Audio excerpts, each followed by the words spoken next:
I was 18 when my family threw me out, and 50 years later, a letter arrived that made me question everything I thought I knew about why. That's the part people always react to, the letter. They imagine some beautiful ending tied up in paper and ink, but life is not kind enough for that.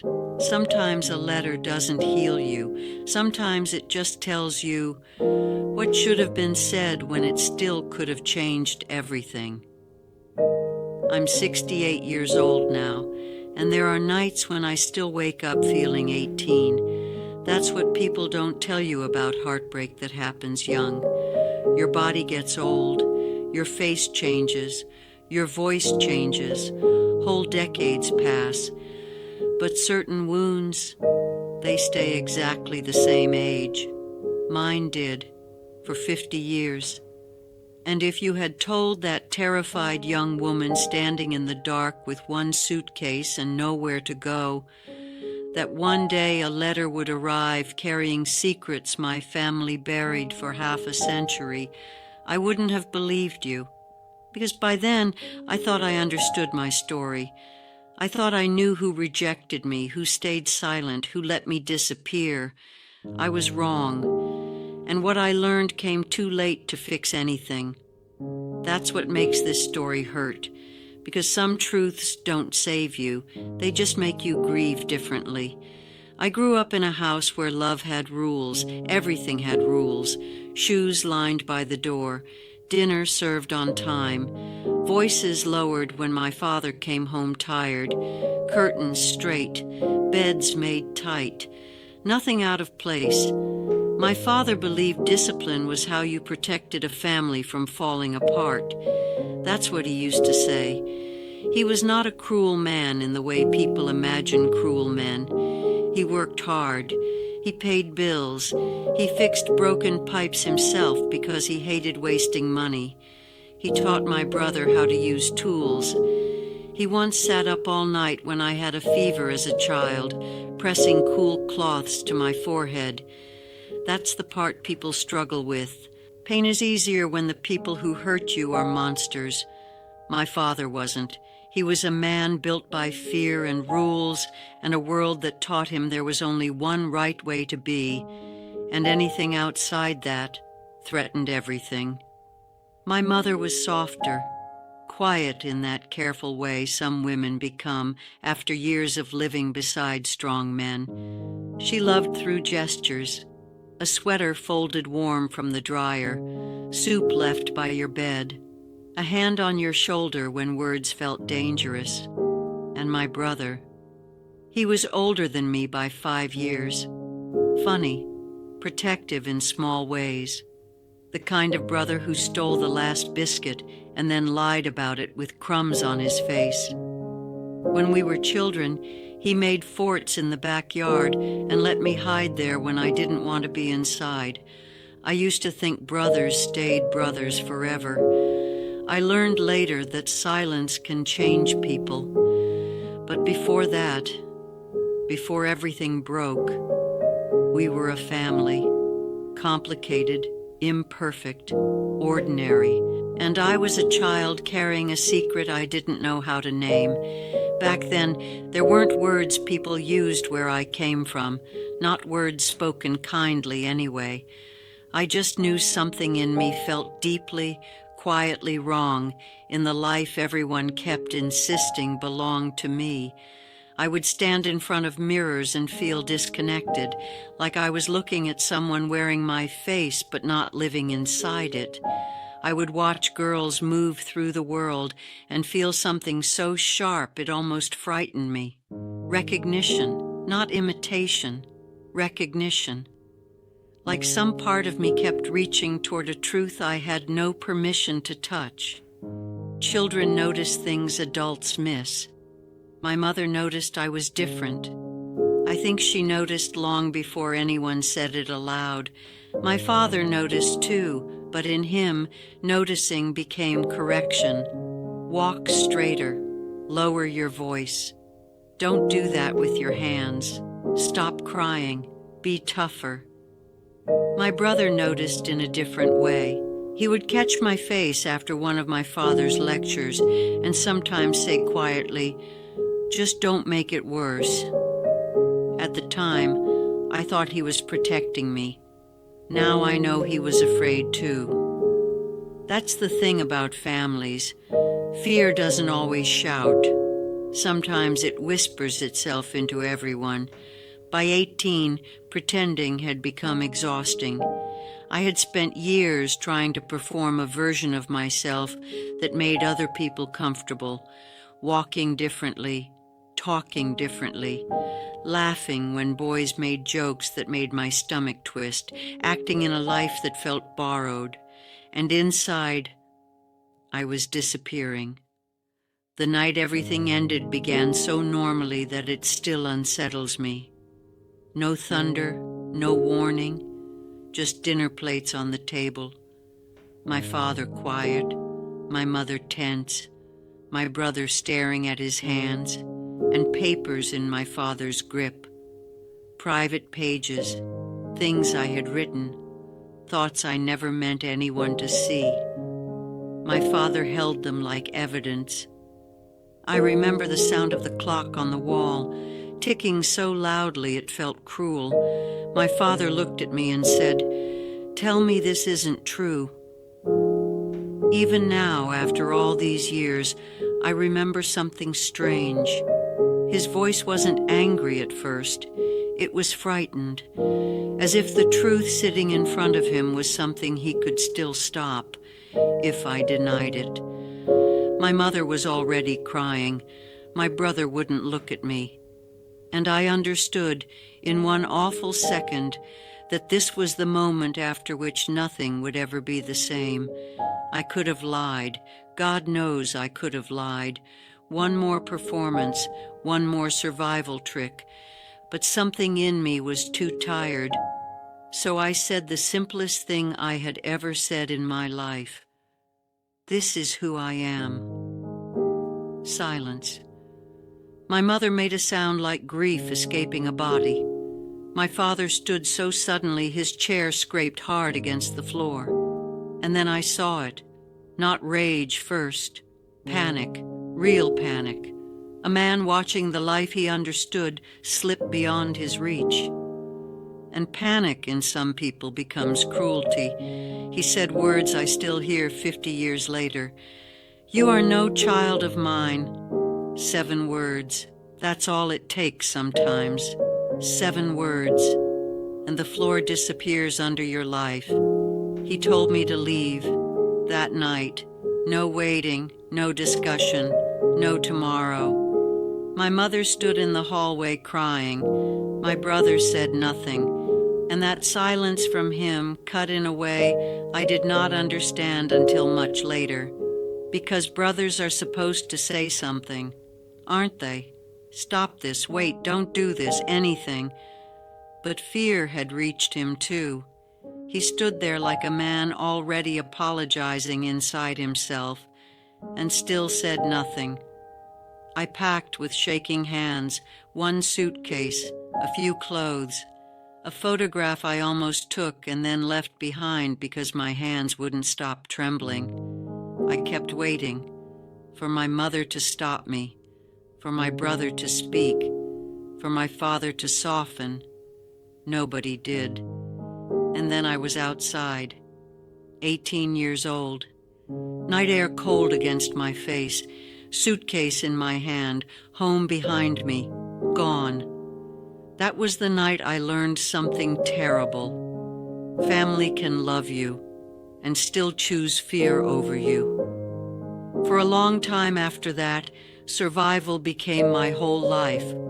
Cheap rooms, temporary jobs, strangers who looked too long, people who smiled in daylight and whispered in corners.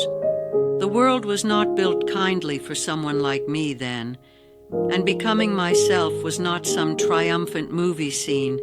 It was paperwork, fear, loss, loneliness, a mirror that slowly became less hostile, a voice I learned to recognize, a body I stopped treating like an enemy, and yes, moments of joy, real joy, small but real, a laugh with friends who understood, a first time being seen correctly, a quiet morning when I caught my reflection and did not flinch. But grief lived beside all of it, because becoming yourself after losing your family is not pure freedom.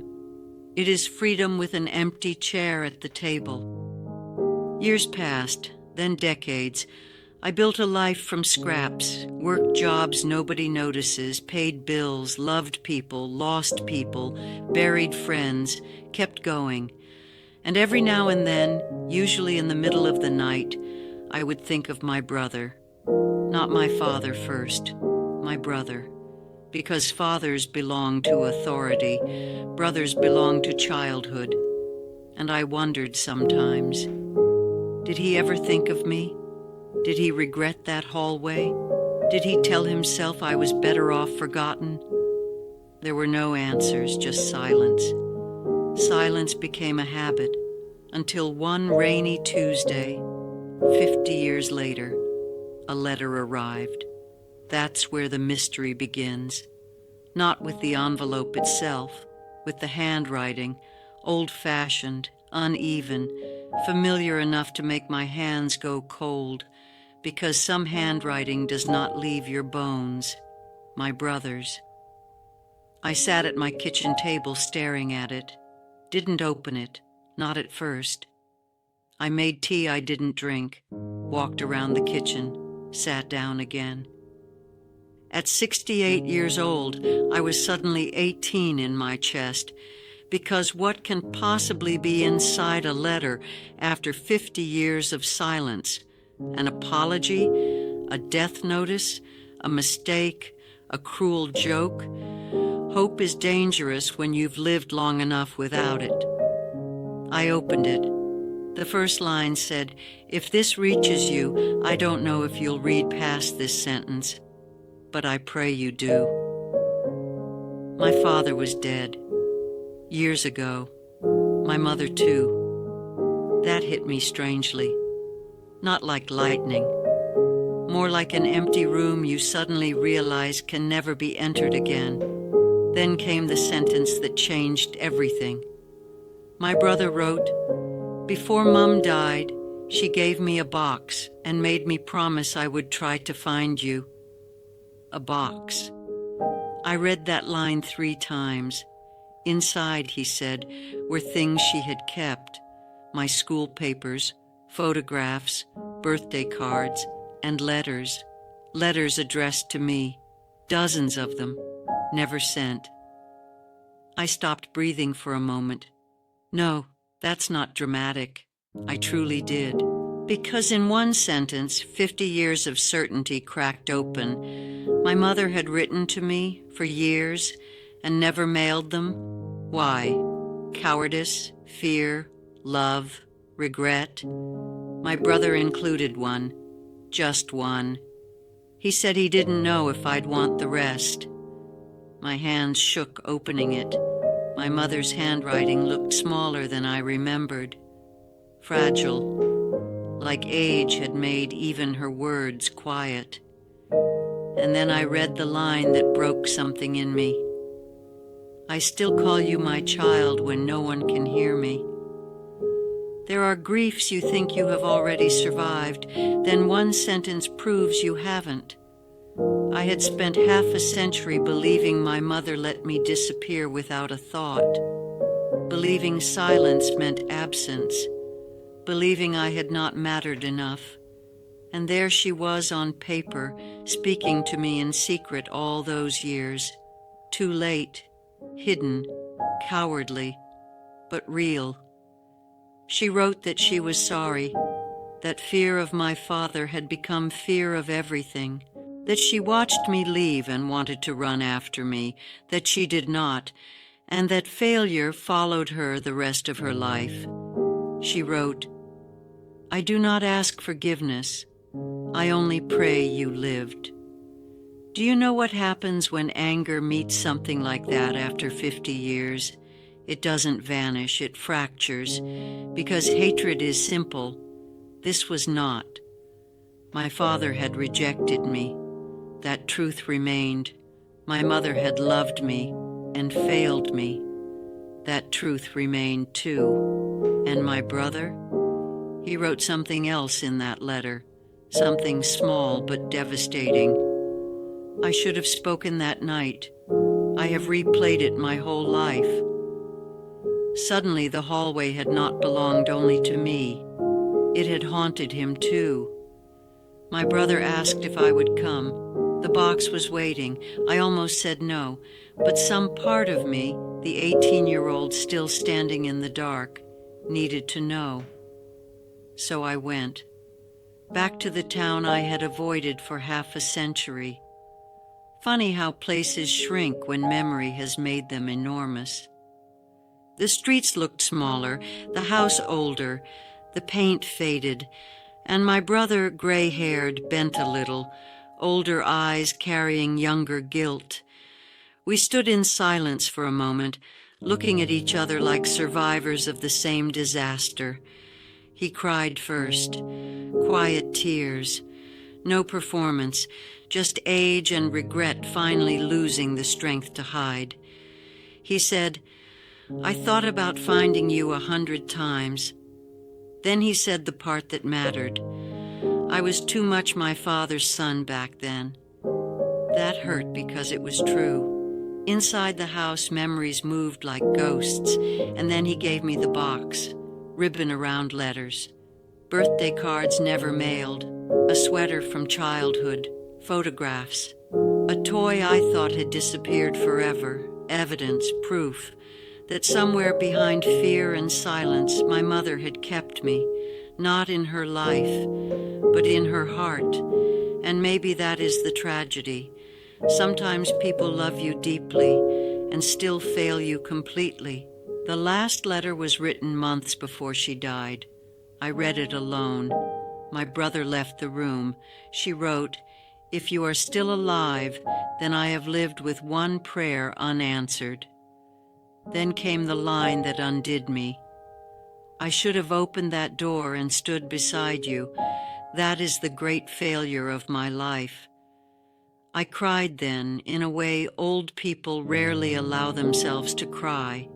Not tidy tears, not graceful ones, the kind that come from mourning not just what happened, but what never happened.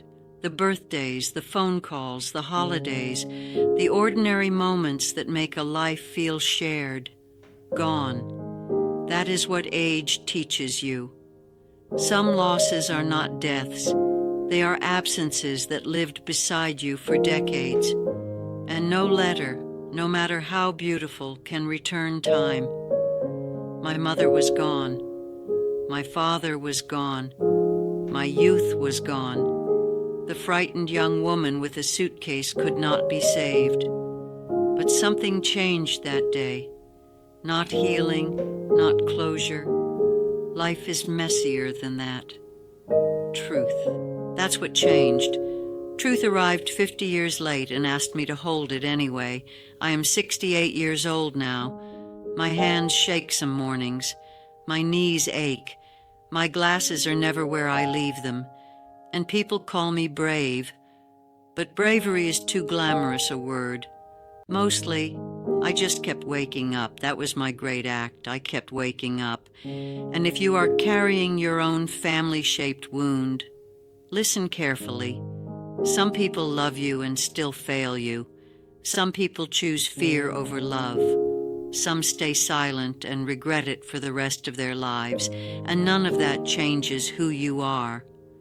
That took me far too long to understand. I keep my mother's letters beside my bed now, not because everything is healed. It isn't. Not because pain disappeared. It didn't. I keep them because they remind me of something heartbreakingly human. Love is not always brave. Fear can ruin beautiful things. And sometimes the people who hurt you were fighting battles they lost inside themselves long before they lost you. That does not excuse it, but it makes grief more complicated and perhaps more honest. Sometimes we spend half our lives believing we were forgotten, only to discover we were loved in secret by people too frightened to show it. And that may be one of life's cruelest truths, because hidden love changes nothing when it arrives too late. Still, on quiet nights, I open those letters. I touch paper written by hands that can never hold mine now. And I think of an 18-year-old standing in the dark with one suitcase, believing she had lost everything. I wish I could tell her this. You were never unworthy. You were loved badly. You were failed by frightened people, and you survived anyway. Sometimes a letter arrives 50 years too late, not to save you, not to fix what was broken, but to tell you one final truth before the silence closes forever. And sometimes that truth is enough to make an old woman cry in the quiet, not because it healed her, but because after all those years, she finally knew she had never been forgotten,